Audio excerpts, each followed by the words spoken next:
Teman media yang saya hormati, kita tidak bermaksud tidak melaksanakan sholat, tapi karena memang keluarnya ini masing-masing nanti baru melaksanakan ibadahnya. Nah, saya dan tim akan menjelaskan bagaimana kedatangan kami di Kementerian PPA, bagaimana kedatangan kami di sini. Nanti saya akan pertajam dalam closing statement. Karena itu saya persilakan Saudara Bangkit Pardede untuk menjelaskan bagaimana terbitnya surat, penyerahan surat yang kami serahkan ke Kementerian PPA dan juga kepada penyidik di atas tadi. Nanti seperti apa situasinya, bagaimana dengan NM yang ngomong Jumat lalu lah, inilah, nanti saya akan jelaskan. Silakan Bangkit. Agak mundur dikit ya. Atau kalian yang mundur dikit. Oke, silakan. Selamat malam rekan-rekan wartawan semuanya. Oke, selamat malam rekan-rekan wartawan semuanya. Malam Bangkit, Guri. Di sini saya akan menjelaskan sekilas mengenai hal surat yang saya buat dari keterangan Loli sendiri. Itu surat itu acara yang saya buat karena dasar di pertama pengen datang ke saya sebagai pengacara, pengen melaporkan ibu kandungnya sendiri.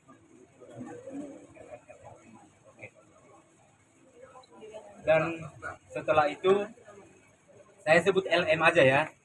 Oke, dan setelah itu LM surat semua di surat itu dan dijawab oleh LM sendiri dan ditandatangani. Dan benar juga bertanggung jawab juga surat real dan dibuat-buat. Oke, dan surat itu tadi sudah kita serahkan ke Kementerian PPA, sudah kita sidik supaya lebih dalam dicermati bagaimana perkara ini, karena kita semua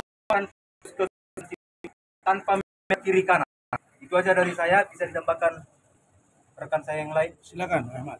Baik, terima kasih Bang Bangkit, terima kasih para. Bismillahirrahmanirrahim. Assalamualaikum warahmatullahi wabarakatuh.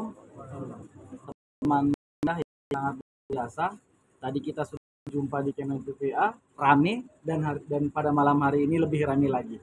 Baik, sedikit yang ingin saya sampaikan bahwa data kami ataupun aktivitas kami hari ini dimulai dari Kementerian PPA dan juga ditindaklanjuti pada malam hari ini ke Polres Jakarta Selatan, tidak lain dan tidak bukan dalam rangka melaksanakan kewajiban hukum. Kenapa saya mengatakan melaksanakan kewajiban hukum? Karena ada ketentuan dalam negara kita, pasal 108 KUHP ayat 1, dinyatakan bahwa siapa saja yang mengetahui, siapa saja yang melihat, dan siapa yang menjadi korban, maka dirinya berhak untuk menyampaikan aduan atau membuat laporan kepada penyidik. Kan dalam beberapa yang lainnya, misal dalam tindak pidana narkoba, seorang yang mengetahui tapi dia tidak menyampaikan aduan atau tidak menyampaikan laporan itu, maka dirinya akan disanksi oleh hukum, yaitu dengan pidana penjara 1 tahun dan juga denda 50 juta rupiah. Bagi pasal-pasal lain lebih lanjut, seperti kasus karena ini kejahatan-kejahatan sangat serius.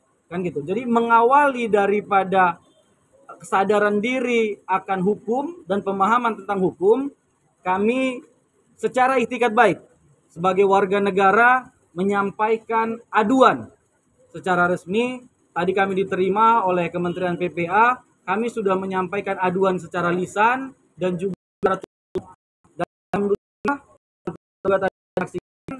bahwa Kementerian PPA menyambut baik aduan kami dan berjanji akan menindaklanjuti itu. Artinya teman-teman semua, kita ingin proses penyelidikan yang hari ini berjalan akan lurus, tidak ada intervensi siapapun. Kementerian PPA juga berkomitmen bahwa untuk LM ada paling setelah dinasti PA dan koordinasi Polres, insya Allah dalam waktu dekat kami akan melanjutkan akan melakukan upaya hukum litigasi.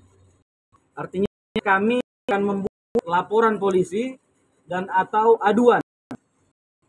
Tempatnya sampai lebih lanjut karena memang untuk Polres hari ini sudah sangat laporan yang menangani. Kan begitu. Kemungkinan kami akan mencari alternatif tempat lain. Itu untuk upaya-upaya berikutnya. Dan kemudian tadi juga kami berkoordinasi sedikit Pak, saya buka gitu. Koordinasi terkait dengan pembelaan hukum terhadap Adinda Fadel yang mengadakan saksi tambahan. Jadi saya buka sedikit saksi yang akan kami hadirkan ketika di diskon di kantor pertama kali kami akan mengajukan saksi itu kan saya sampaikan 5 orang saksi. Dan ketika pemeriksaan kemarin kami mengajukan 3 orang saksi. Ternyata makin ke sini alhamdulillah bantuan Allah Subhanahu wa taala banyak pihak-pihak lain yang menurut mereka bahwa Fadel ini sedang dizolimi. Jadi menghubungi kami tim hukum dan bersedia menjadi saksi. Tadi kami sudah sampaikan siapa orangnya itu nanti lebih lanjut dijelaskan oleh Pak Rasman. Tapi kami pikir kerahasiaan terhadap orang-orang yang membantu ini kami pastikan akan kami jamin. Terima kasih kami ucapkan kepada orang-orang yang membantu dan juga mengirimkan via Instagram kepada via Instagram melalui DM kepada saya bukti-bukti yang Allah itu akan membantu sekali untuk pembelaan kepada Fadel. Saya pikir itu Pak. Terima kasih. Terima kasih. Pak Hadi ada?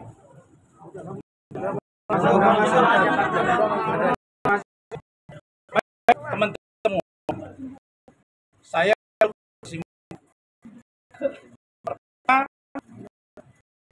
kami sampaikan baru kan namanya, bukan kemarin bilang kalian lagi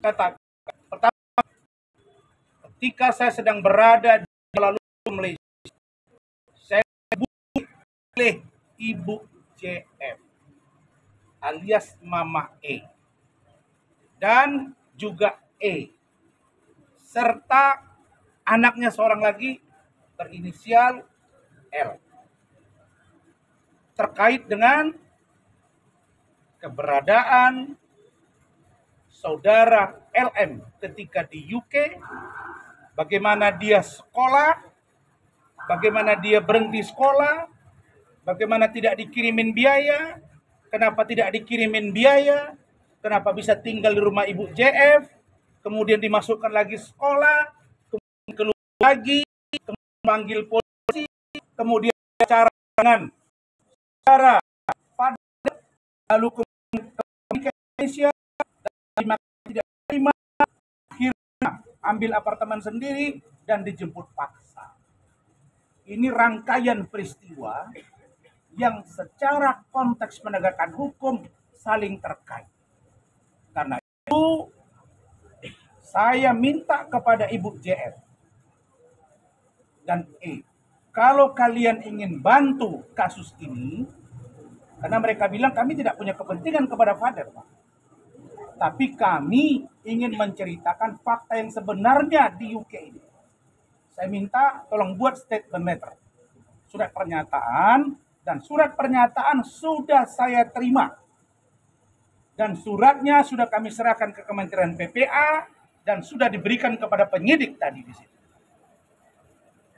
Suratnya 2 lembar, semua dijelaskan di situ. Dan yang kedua, bahwa benar berdasarkan pengakuan dari Bu JF E kepada saya diduga bahwa LM sudah berpacaran dengan seseorang berinisial A dan A ini sudah bertemu oleh LM untuk bertemu dengan Ibu JF dengan E dan juga dengan L. Sudah bertemu. Dan kedua orang ini mengaku sudah berpacaran. Apakah di luar berpacaran itu ada sesuatu? Itu nanti. Karena bukan konsumsi. Tapi jalan cerita itu ada. Poin yang kedua, bahwa yang ketiga, yang ketiga, bahwa ini soalnya saya harus ingat ini, bahwa saudari LM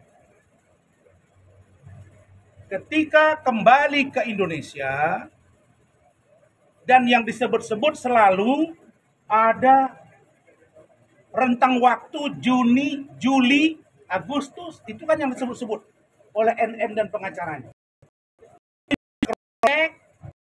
Berdasarkan data yang kami punya, ingat, yang kami serahkan tadi, tidak saja surat pernyataan dari Ibu JF, tapi juga dikirimin ID card-nya. ID card. Dan di luar itu, kami juga diberikan data bagaimana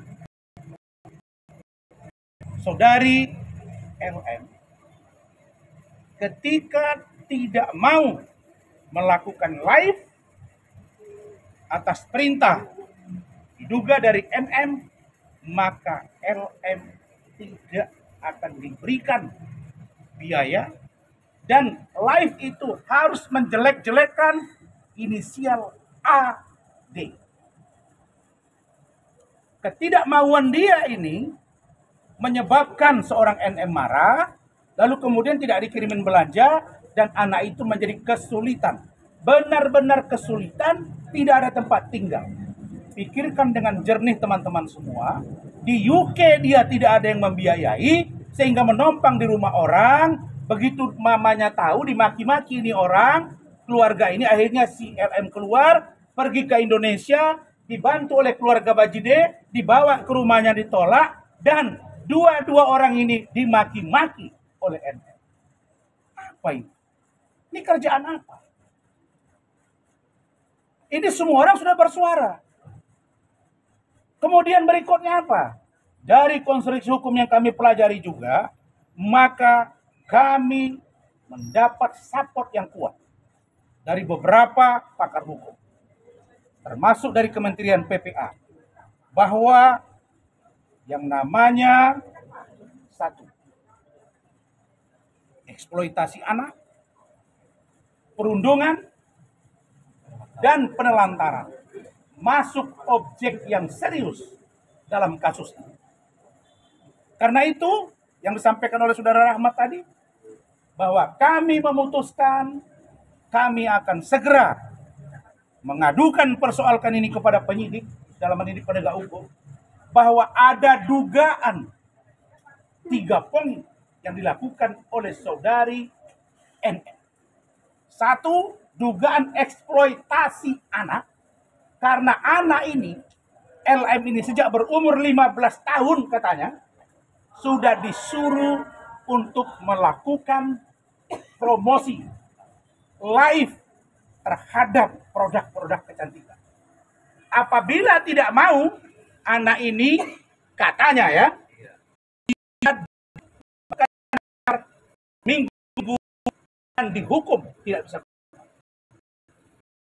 15 tahun. Yang kedua, tidak perlu pada orang tuanya, atas kemauannya anak ini langsung ditindak dan dia stres. Yang ketiga, selama di UK hanya 3 bulan yang dibiayai. 3 bulan. Dan studinya cuma 3 bulan.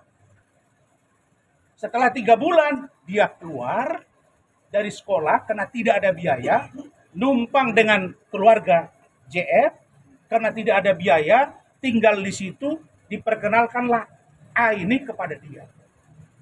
Dan kemudian dimaki-maki oleh NM keluarga ini, akhirnya LM malu, dia keluar, di situ juga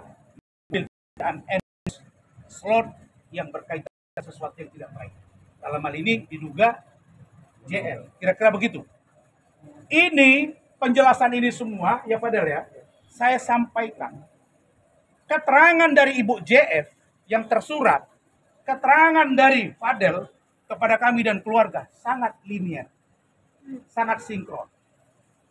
Bahkan chattingan, percakapan antara LM dengan seseorang, dia curhat, itu pun ada.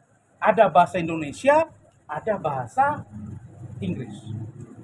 Nah, untuk memperkuat keterangan bahwa benar ada surat yang ditandatangani oleh LM untuk melaporkan ibunya, suratnya tidak mungkin saya perlihatkan, tapi fotonya saya perlihatkan. Apakah ini saya dikatakan membongkar rahasia kependudukan? Enggak dong. Ini boleh Ini fotonya. Ini ketika LM sedang menandatangani. Ya betul ya? Ya?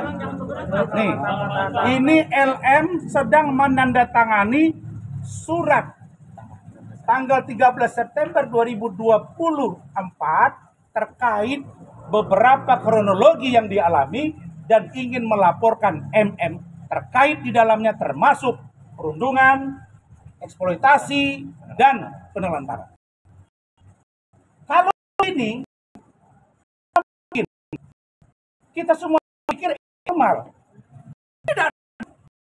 Apakah mungkin MM yang dari apartemen kalau anak di bawah umur apa ekspos itu? Ketika dijemput lihat dong bawa itu kan kelihatan dia ada celana, pakaikan celananya, benar kan? Digotong-gotong, didorong-dorong, divideokan. Ini apa namanya? Apakah ini bukan membuka rahasia anak di bawah umur?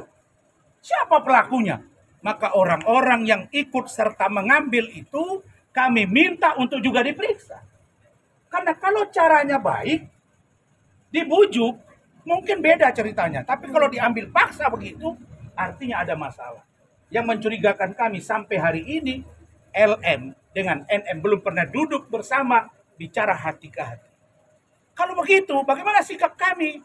Berdasarkan keterangan ini, kami akan lakukan dan Pak Baji untuk membawa ini ke pihak berwajib. Apakah berani atau tidak? Untuk laporkan poin tadi. Teman-teman, kalau soalan ini selalu disampaikan oleh kuasa hukum, oleh sudah dapat bukti, sudah dapat bayangkan. Faktanya saya tadi kami diskusi apa kami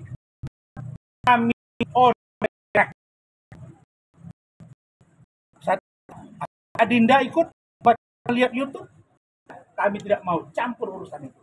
Kami on the track. Maka closing kami adalah pemeriksaan terhadap 3, 1 dari Kementerian PPA, yang kedua pemeriksaan dari saksi dari luar negeri, kami minta dilakukan via Zoom atau via daring, yang ketiga gelar perkara khusus.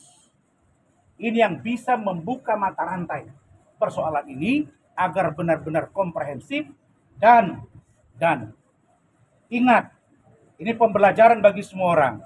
Jangan gara-gara engkau menganggap kau ibunya, lalu kau bisa atas nama anak di bawah umur melakukan sesuatu yang berakibat kepada orang lain.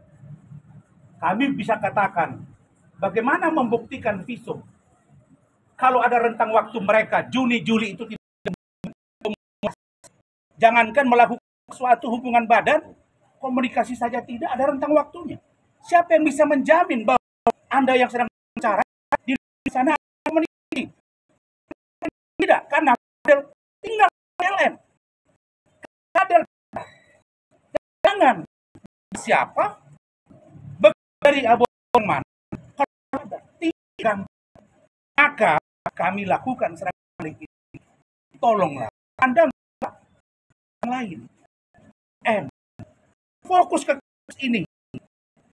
Saya doa mudah-mudahan Maroh berubah menghadapi masalah. Itu dari 1-2 pertanyaan. Terkait saksi. Padahal dengan kalau dibilang kalau sebelumnya dekat dengan A itu gimana Pak?